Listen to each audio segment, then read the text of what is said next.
Shalom, saudara-saudara yang dikasihi Tuhan. Kita berjumpa lagi dalam program Renungan Harian Gepekris Pangkal Pinang melalui channel ini. Mari siapkan hatimu untuk mendengarkan renungan firman Tuhan pada hari ini. Lalu sahut Musa, "Bagaimana jika mereka tidak percaya kepadaku dan tidak mendengarkan perkataanku, melainkan berkata, Tuhan tidak menampakkan diri kepadamu?" Tuhan berfirman kepadanya. Apakah yang di tanganmu itu? Jawab Musa. "Tongkat." Firman Tuhan. Lemparkanlah itu ke tanah.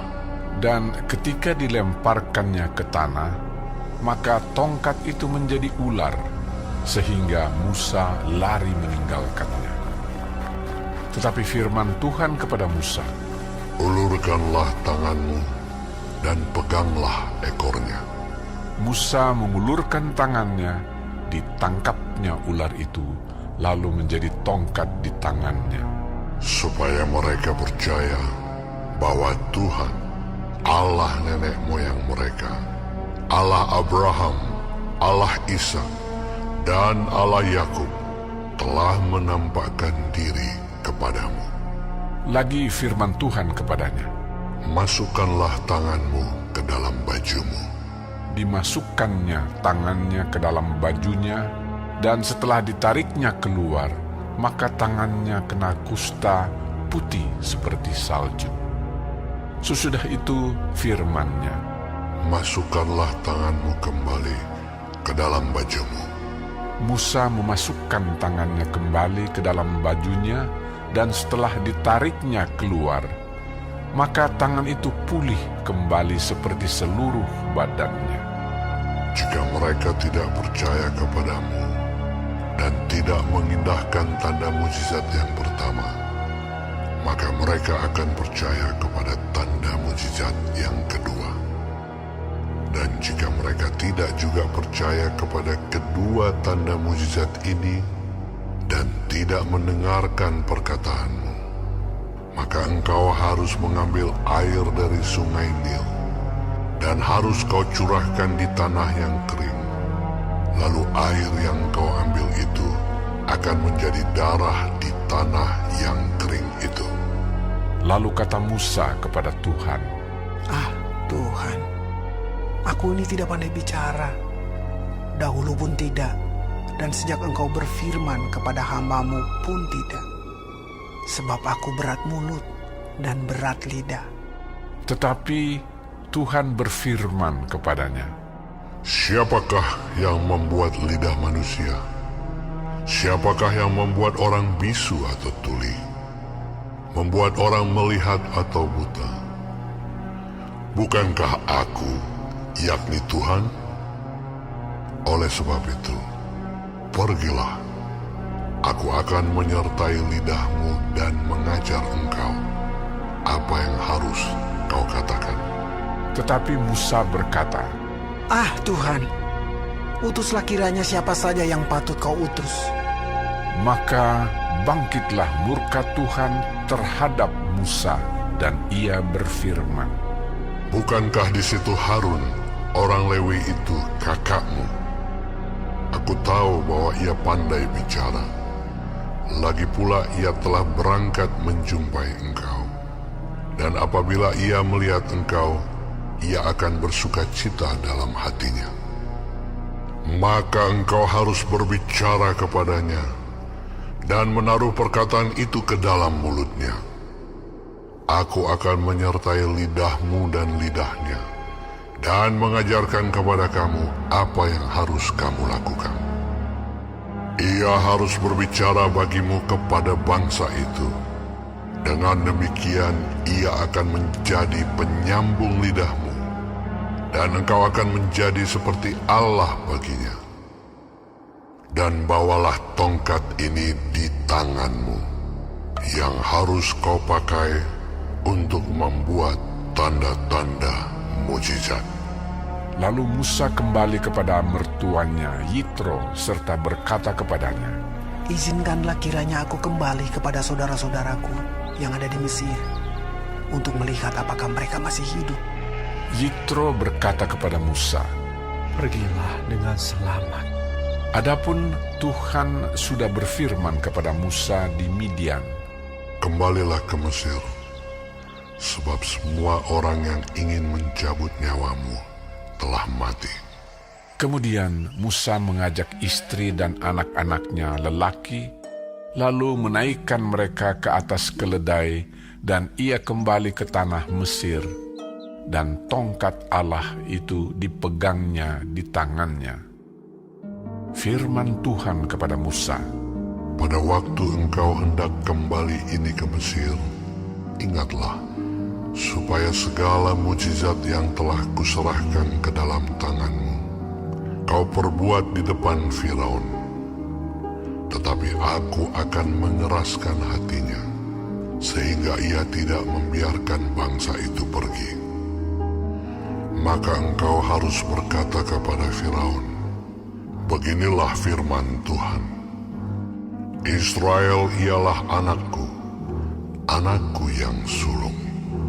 Sebab itu aku berfirman kepadamu, biarkanlah anakku itu pergi, supaya ia beribadah kepadaku. Tetapi jika engkau menolak membiarkannya pergi, maka aku akan membunuh anakmu, anakmu yang sulung. tetapi di tengah jalan, di suatu tempat bermalam, Tuhan bertemu dengan Musa dan berikhtiar untuk membunuhnya.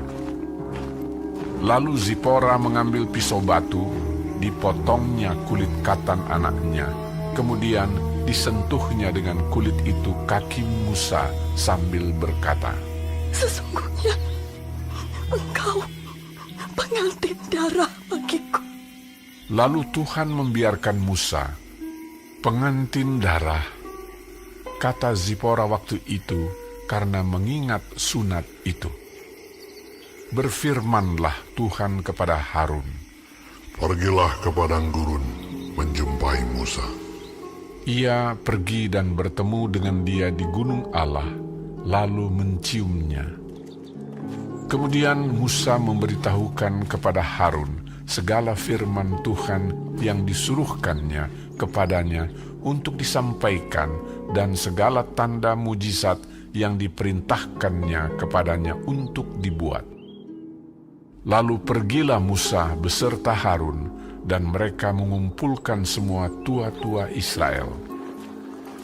Harun mengucapkan segala firman yang telah diucapkan Tuhan kepada Musa, serta membuat di depan bangsa itu tanda-tanda mujizat itu. Lalu percayalah bangsa itu, dan ketika mereka mendengar bahwa Tuhan telah mengindahkan orang Israel dan telah melihat kesengsaraan mereka, maka berlututlah mereka dan sujud menyembah. 40 tahun yang silam, Musa punya keyakinan diri dapat memecahkan masalah-masalah bangsanya. Namun, kini ketika Tuhan memanggilnya, keyakinan dirinya telah berubah. Dia merasa tidak mampu dan menolak panggilan Tuhan. Bukankah ini sama seperti yang dilakukan oleh banyak orang Kristen saat ini? Mereka merasa diri tidak mampu atau tidak layak melayani Tuhan. Musa sebenarnya tidak punya alasan untuk tidak menaati Tuhan, tetapi jelas bahwa dia mengemukakan banyak alasan. Mungkin karena pengalaman penolakan orang Israel di masa lalunya terhadap dirinya. Meskipun Tuhan memberi Musa segala sesuatu yang diperlukannya sebagai bukti penugasannya, tetapi dia tetap berdalih. Di balik dalih itu sebenarnya ada masalah soal kepercayaan Musa kepada Tuhan. Yang perlu Musa lakukan sebenarnya adalah mempercayakan dirinya kepada Tuhan.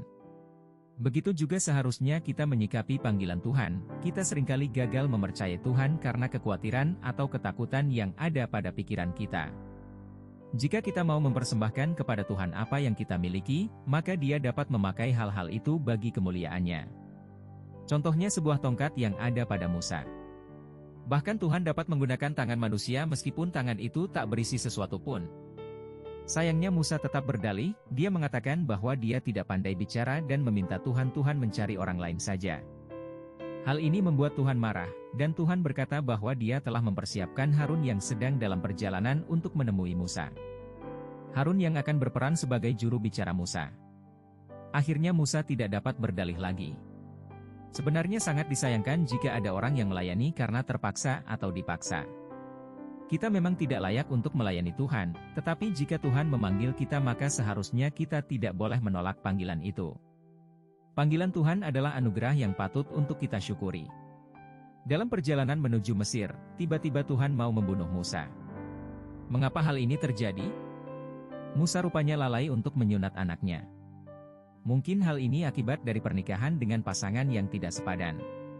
Zipora adalah orang Midian. Musa lalai menjadikan anaknya sebagai putra perjanjian. Sunat sebagai tanda ikatan perjanjian Allah kepada Abraham. Bagaimana Musa dapat memimpin Israel jika keluarganya sendiri tidak dipersembahkan kepada Tuhan? Akhirnya Zipora menyunat anaknya dan selamatlah Musa. Saudara-saudara, kelalaian dapat mengakibatkan kita berdosa. Kemudian ketika Musa sampai di Mesir, dikumpulkanlah para tua-tua, dan mereka melihat tanda-tanda ajaib dan mendengar pesan yang dibawa Musa. Mereka percaya dan sujud untuk menyembah Tuhan. Apa yang ditakutkan Musa, ternyata tidak terjadi. Musa hanya perlu taat pada Tuhan. Mari saudara-saudara, hendaklah kita tidak mencobai Tuhan dengan berbagai dalih untuk menolak panggilannya. Kita memang adalah alat yang sederhana, tetapi jika kita ada di tangan Tuhan yang Maha Kuasa, yang mau memakai kita, pastilah kita dimampukannya untuk melayaninya. Dan itu adalah anugerah yang luar biasa untuk kita hargai. Amin. Tuhan Yesus memberkati.